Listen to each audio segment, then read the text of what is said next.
Coins are finally worth collecting with valuable items for purchase at the new Bog Witch, and I have the perfect strategy for you to collect tons of them, as well as 27 other things I wish I knew before playing the Bog Witch update.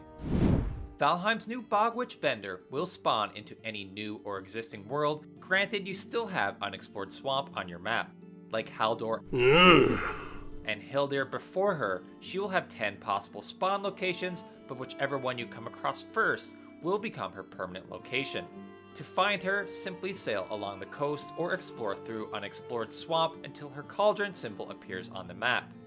If you would rather find her directly, simply enable dev commands in your console and input the command find Bog Witch 10, which will force display the coordinates for each of her possible locations and further add a marker on your map. If your world is already fully explored, not all is lost, as you can summon her wherever you would like with the command location bogwitch_camp save. Once found, her wares range from new tools and ingredients for new meads, as well as new food types and feasts. While most will be available when you first encounter the NPC, others will be unlocked by defeating bosses, with an exception in the Seafarer's herbs required to cook the Sailor's Bounty feast, which is added to her shop by slaying a serpent. But when visiting the Bog Witch, do not mess with the Broom. If determined to fight him, push him outside of the hut before engaging him in combat. He will be aggressive towards all other enemies, and if you're lucky, your swamp pals will take him out for you and reward you with his trophy of, well, a broom. Defeating Bowmass will now introduce a new raid in the You Feel a Chill Down Your Spine event, releasing wraiths and ghosts upon you for a short time. Mead bases are no longer cooked at the cauldron, but rather at a brand new cooking appliance in the mead kettle, provided with bronze, tin, and leather scraps. Further, each of the existing mead bases and 7 added in this update have had their generic visuals updated such that each one now has its own unique appearance. Of those 7, 3 of the new meads bring a whole new purpose to fishing, with the Drought Abandoned Deer requiring perch from the meadows or Black Forest, Mead of Troll Endurance needing trollfish from the Black Forest, and the Anti-Sting Concoction Grouper caught off the shore of the plains. The Berzerkir Mead base, unlike every other base in the game, yields only 3 meads compared to the standard 6. This is likely to balance its powerful effect, nearly reducing stamina reduction altogether for 20 seconds. However, you can completely counteract the downside of this mead by combining it with Bowmass's Forsaken Power, making for a bonkers combination. And before getting to the surprising nerfs in this update, I'd like to make a quick shout out to today's video sponsor, Warhammer 40,000 Tacticus. Warhammer Tacticus offers electric and fast-paced turn-based strategic gameplay, both easy to pick up and play, but with complexity urging me to return and master. Matches are dynamic and intense, making for a rewarding and enthralling experience each and every time through its lightning-fast tactical skirmishes across its vast PvE campaign, but also allowing me to showcase my prowess in their competitive PvP modes, or join up with friends in live events or high-stakes guild battles.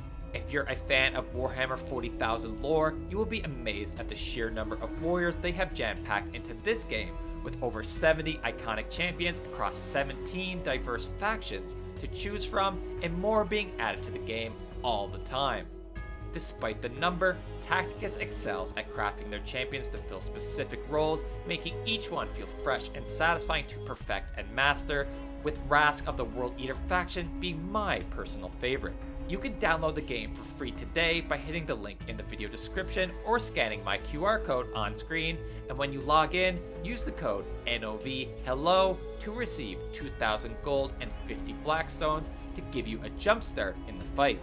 Thanks to Warhammer Tacticus for sponsoring this video.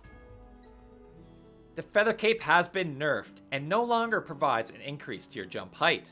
Fortunately, the new Lightfoot Mead has been added to compensate for this loss. Similarly, in a post-update patch, the Asksvin Cloak has been reworked to reduce the increased speed it provides with the wind at your back. Fortunately, to compensate, it now reduces stamina usage while running with the wind and grants a standard movement speed buff regardless of the wind direction.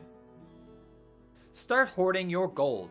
With all new ingredients for sale at the Bog Witch for feasts and meads, we finally have a place to spend it. To help gather gold, purchase and pop the Love Potion.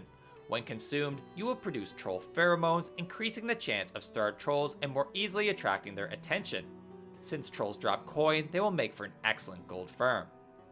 Like meat bases, uncooked food and fishing bait are no longer prepared at the cauldron and will be found at the new food preparation table, in addition to the brand new feasts. As a rule of thumb, if the food needs to be baked in an oven, it can now be found at the new table. The new feasts cannot be eaten from your inventory, but first must be placed by using the new tool purchased by the Bog Witch in the serving tray. Placed feasts each provide 10 meals and will display a visual deterioration of 4 unique phases as you and your server mates devour them. Once a single meal has been consumed from the feast, it cannot be restored to your inventory, and if destroying the structure supporting the feast, the remaining bites will be lost forever. Like feasts, any food or mead can also be placed on structures using the serving tray, but be careful when interacting with them. Unless you do so with the serving tray, you will automatically consume them if able. It's noteworthy that placed items with the serving tray do not require a table and can be placed on the ground. Take advantage of this to outline your pathways at night with the light providing mushrooms and resistance meads.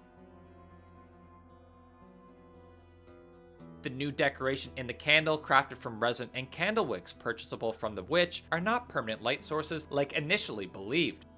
Over time, they will melt down, but once burnt out, can be destroyed and the wick retained and a new candle crafted to replace it. In addition to the new wares from the Bog Witch, each of Hildir and Haldor both receive some new items for purchase. First, Hildir with a new harvest dress, tunic, and straw hat, with a set bonus granting plus 15 to the new farming skill. Second, Haldor, barrel hoops, used in crafting barrels, a new storage container in the game.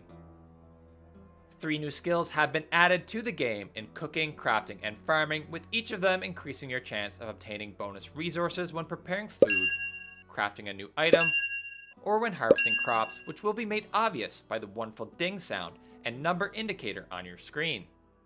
It's worth noting that bonus yield cannot be granted when crafting weapons or armor as the exception. When cooking or crafting items, you can now hold down the shift key to craft or cook 5 of your item of interest, granted you have the resources to do so. The new faster crafting will surely help with mass producing bread, as the stack size of barley flour has graciously been increased from 20 to 50.